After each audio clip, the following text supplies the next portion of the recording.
Everybody, and hello to those online as well. So, at the City of Sydney, we are very lucky to have two communications people working solely on waste and recycling campaigns, and I'm one of them. And after 5 years of doing these campaigns, I found I had a big problem. While promoting things like drop-off events, clothes swaps, and how to recycle right, those campaigns actually went really well, particularly with women aged over 65. When it came to campaigns asking people to actually waste less, they fell really flat. So we set out to answer one big question: how can we motivate residents to reduce their overall waste, and not just what they send to landfill, but also reduce how much they recycle? So today I'll share with you what we learned from some community research that we commissioned and how we're putting those insights into action. And first I will also set a bit of a scene about the Sydney community. So on average, each person disposes of around 277 kilograms of waste and recycling every year. And that covers everything from curbside bins, bulky waste collections, doorstep recycling, and drop-off events.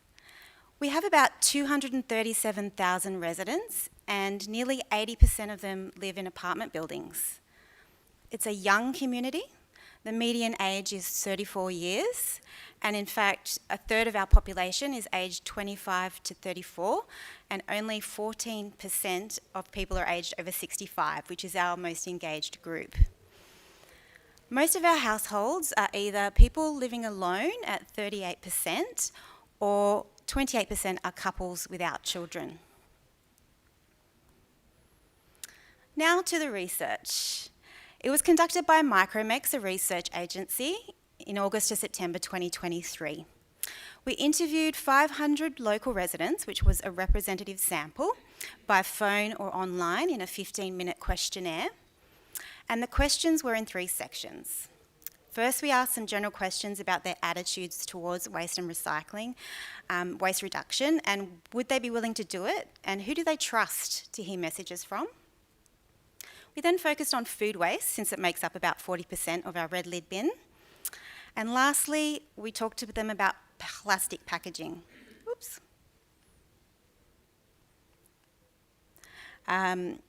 Because it was such a passionate topic for our residents. We get lots of social media comments about them and lots of queries about them as well. And so the goal for the research was really simple: to help us plan a communications campaign that would genuinely encourage people to reduce their waste. Now I'll take you through the survey questions and the results.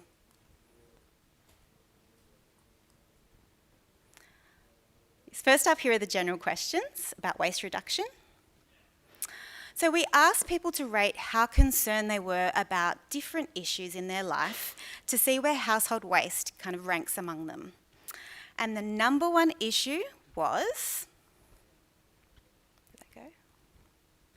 having a clean and beautiful city. Next was climate change and risks. And very last on the list was the amount of waste my household sends to landfill. So what we're seeing here is the community cares a lot about the big picture, like climate change and keeping the city clean, but they're less focused on things that they have direct control over, like what they put in the bin. We then asked people how responsible different groups are for reducing household waste, and the top 3 were businesses that make the goods I buy,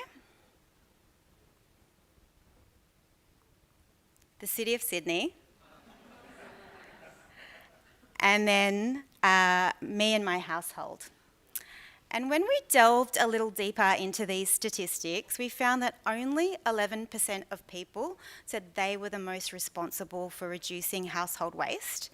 47% said someone else shares the responsibility, so someone like the businesses or the City of Sydney.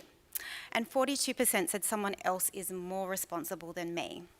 So this shows a risk of people feeling less personally responsible. And for communications, it means we need to build stronger buy-in.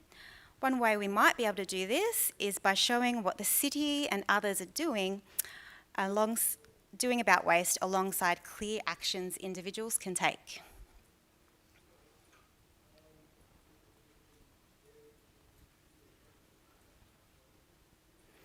We then asked people how the City of Sydney could help them, gone too far, could help them reduce their waste, and it was an open-ended question, and 85% of people answered, showing that they were more open to help and support.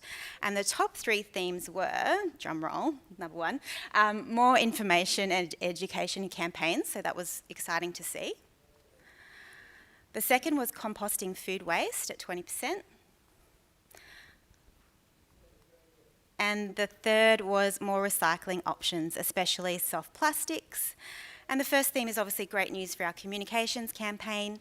And themes 2 and 3 also showed that food and plastic waste were their top concerns before we even asked them about them. We also asked people which sources they would trust for advice on reducing household waste. And the first was the City of Sydney, followed by friends, family and neighbours, and then New South Wales EPA. So now I'm going to take you through the questions from about edible food, and we defined this as food that could have been eaten and wasn't, like leftovers or expired food, not scraps. First, to get a sense of where people are currently at with food waste, we gave them a list of food waste reduction actions that they could take to reduce it. And we asked them whether they mostly do them, whether they sometimes do them, whether they are interested in doing them but they don't currently, or they aren't interested at all. We found that most people were already storing their food correctly so it lasts longer at 80%. Eating their leftovers, and buying less food to avoid waste.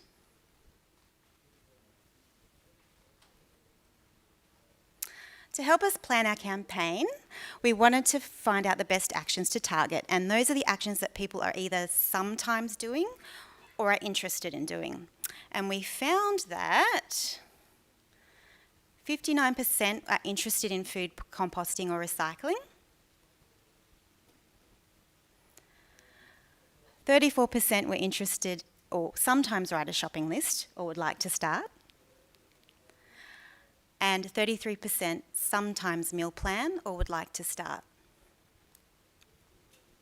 We then asked residents how much food they wasted in the past month, and we found the people who said that they wasted the most were young people, aged 18 to 34, families with children and large households like share houses, and people who have lived in the area for less than 5 years. We then asked why people waste food, and on average they gave about 4 responses, which means that there's no one-size-fits-all solution. But the top 3 reasons were: the food was off, food gets forgotten about at the back of the fridge, and food is past its use-by date. And these reasons all suggest that many people tend to buy more food than they actually need.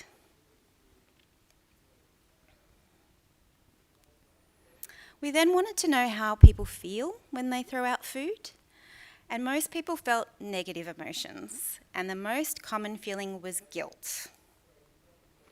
Guilty because they were taught not to waste food, but also guilty because others have less. They also felt guilty because the food wasted had to be grown or produced. And they also worried about wasting money. And for those that did reduce their food waste, we asked them what motivated them. And the number 1 reason was doing the right thing, not wanting to be wasteful. And equal first is saving money by not wasting food. And the third was reducing waste to landfill. I'll now take you through the questions about plastic packaging, and this included plastic packaging that could be recycled, as well as what goes in the red lid bin, which for our area is soft plastics. And similar to the food waste question, we asked about what actions people were already doing to reduce their plastic packaging waste. And for each action, we asked them whether they mostly do it, whether they sometimes do it, whether they're interested in doing it, or they're not interested in doing it. And the scores were much, much lower compared to food waste actions, which were in the 70 to 80 range. These are in the 60s range. So taking the reusable bag to the supermarket was number one, along with refusing plastic bags at the supermarket. Research was done before Coles and Woolies switched to paper bags though.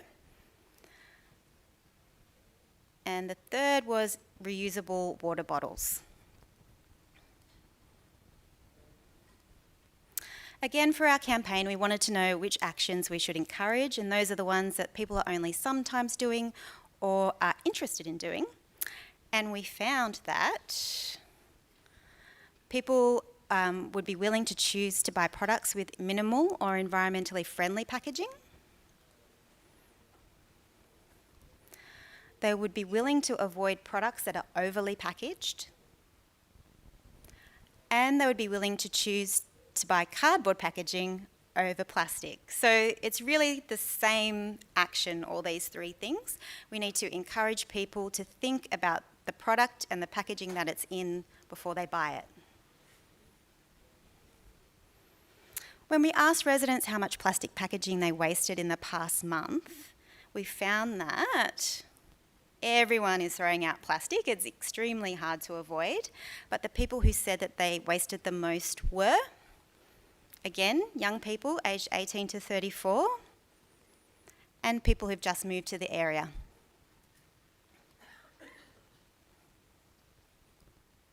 We then asked people what motivated you to reduce your plastic packaging, and on average people gave 5 reasons from a list of 8, which suggests there are also several messages that we could use. But the top 3 reasons were, number 1, reducing the amount of waste that goes to landfill. Number 2, doing the right thing, not wanting to be wasteful. And number 3, helping the environment. Interestingly here, there's a lot more environmental themes compared with food waste for motivations with plastic waste. So, now we have all the answers. How are we going to apply the research? So, first, council is trusted. We ranked number 1 as the most trusted source of information on waste reduction compared with other groups, and people wanted more education.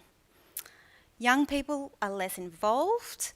They're much less likely to be taking the actions to reduce their waste, so we need to target the young people. Third, residents want to reduce their waste. The data shows that people do want to make a difference, which puts us in a good position. But most people also feel that others are more responsible for reducing the waste than they are. So finally, we need to show what others are doing. If we highlight what the council, the community and influencers are doing to reduce waste, it could help inspire action. And since people are motivated by issues like climate change and a clean and beautiful city, the challenge is to connect these individual actions to those bigger outcomes. So we've started to use some of the findings in our communications. And to reach young people, we are using media like Instagram Reels and TikTok. And we have here an example of a POV, point of view video, and we've used this for our Ultimo recycling pop-up. It takes you through the service from the point of view of a customer. And it's all shot on iPhone.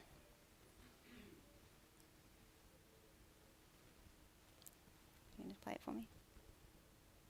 Come along with me to the Ultimo Recycling pop-up to finally recycle some of those tricky household items I've been stumped by. The great thing about this pop-up is the huge amount of items that you can drop off. It's everything from food scraps, polystyrene, coffee pods, small metal items, and even things like blister packs, vapes, and x-rays. The whole process takes 5 minutes. You can check it out every Tuesday from 2 till 7 p.m. and finally recycle those hard to get rid of items responsibly. In the next video, it's from our Sustainable Christmas campaign. It's user-generated content, which is a fancy way of saying we went and interviewed people. And we wanted to encourage people to buy experiences rather than things that are ultimately wasted. So we can play that one. What's the most Sydney experience you can give someone? I think definitely something relating to the Opera House. I just went to Troy Savannah, the Opera House, and it's just such an amazing view, experience inside and outside. I think in Sydney we have the best restaurants and the best cafes, so I would definitely recommend getting a voucher to eat out somewhere. Easy classic, you could do the Sydney Harbour Bridge climb, go grab a kayak from one of the bays around town and go kayaking in the harbour, or plenty of the free walking tours around the city. I think the most iconic Christmas present you could give would be being on the Sydney Harbour, having a cruise, lights of the city turn on, the harbour bridge unfolds behind you. That's iconic Sydney to me. Thanks. So these were really successful. That was our most successful organic social media post, so non-paid post. And at the Ultimo Recycling pop-up, we actually saw a spike in people coming. It went from 80 to over 100. So we were very excited about that. Come along with me to the Ultimo Recycling pop-up to finally recycle. Thank you. So next I'll talk to you about our food scraps participation campaign. So at the City of Sydney, we have a food-only service, and it's only available to about 20% of households. Most of these households live in large apartment buildings, but within those buildings, only between 20 and 40% of people that have access to it are actually using it. So the goal of the campaign was to get those people that weren't using the service to actually start using the service. So we used the research that showed that people feel guilty when they throw food away, and we offered a simple solution, food scraps recycling. We also highlighted that their neighbours were already doing it, tapping into that idea of showing what others are doing to encourage action. And we used two main tactics: Facebook ads targeting suburbs with lots of apartment buildings in that area. You can target within a 1 mile range in Facebook. And caddy installation. So we set up a pyramid of caddies inside apartment building foyers with this poster, and we invited them to take a caddy and start recycling. Most of the caddies were taken, and staff have reported that the bins from those buildings are now heavier and fuller. The Facebook ads were a bit trickier because we ended up targeting people who didn't have any access to the service as well. But what it did confirm was that people really engaged with these ads.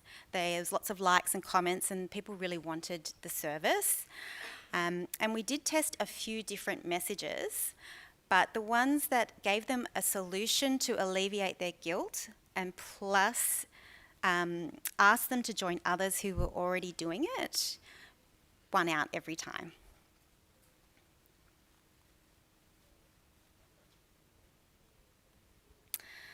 So, lastly, we have a campaign in very early development stages, and we're working on targeting young people aged 18 to 34 because the research clearly showed that they were the people who needed the most attention when we already had the 65 plus market cornered. The ideas that we're working on include getting celebrities and social media influencers involved to show what they're doing and use their channels to reach more people. Focusing on waste avoidance and recycling. We think we can't get away without focusing on recycling. It's important.